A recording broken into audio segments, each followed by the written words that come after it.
Matthew 17 verses 1 to 23 and Mark 9 verses 2 to 37. 6 days later, Jesus took with him Peter and James and his brother John and led them up a high mountain, by themselves.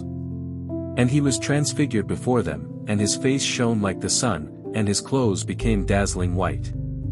Suddenly there appeared to them Moses and Elijah, talking with him. Then Peter said to Jesus, "Lord, it is good for us to be here. If you wish, I will make 3 dwellings here, one for you, one for Moses, and one for Elijah." While he was still speaking, suddenly a bright cloud overshadowed them, and from the cloud a voice said, "This is my Son, the beloved, with him I am well pleased, listen to him." When the disciples heard this, they fell to the ground and were overcome by fear. But Jesus came and touched them, saying, "Get up and do not be afraid." And when they looked up, they saw no one except Jesus himself alone. As they were coming down the mountain, Jesus ordered them, "Tell no one about the vision until after the Son of Man has been raised from the dead." And the disciples asked him, "Why then do the scribes say that Elijah must come first?"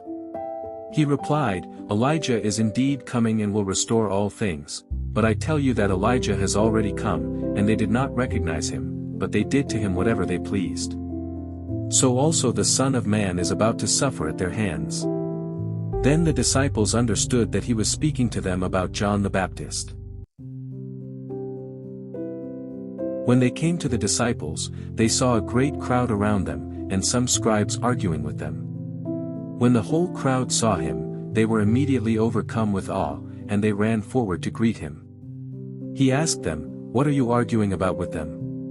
Someone from the crowd answered him, "Teacher, I brought you my son. He has a spirit that makes him unable to speak, and whenever it seizes him, it dashes him down, and he foams and grinds his teeth and becomes rigid, and I asked your disciples to cast it out, but they could not do so."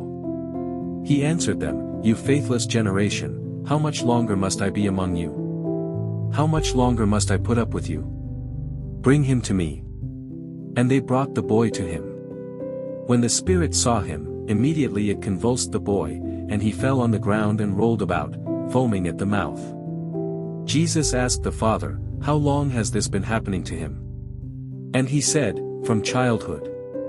It has often cast him into the fire and into the water, to destroy him, but if you are able to do anything, have pity on us and help us." Jesus said to him, "If you are able, all things can be done for the one who believes." Immediately the father of the child cried out, "I believe, help my unbelief." When Jesus saw that a crowd came running together, he rebuked the unclean spirit, saying to it, "You spirit that keeps this boy from speaking and hearing, I command you, come out of him, and never enter him again." After crying out and convulsing him terribly, it came out, and the boy was like a corpse, so that most of them said, "He is dead." But Jesus took him by the hand and lifted him up, and he was able to stand. When he had entered the house, his disciples asked him privately, "Why could we not cast it out?" He said to them, "This kind can come out only through prayer." They went on from there and passed through Galilee. He did not want anyone to know it, for he was teaching his disciples, saying to them, "The Son of Man is to be betrayed into human hands, and they will kill him, and 3 days after being killed, he will rise again." But they did not understand what he was saying and were afraid to ask him. Then they came to Capernaum, and when he was in the house he asked them, "What were you arguing about on the way?" But they were silent, for on the way they had argued with one another who was the greatest.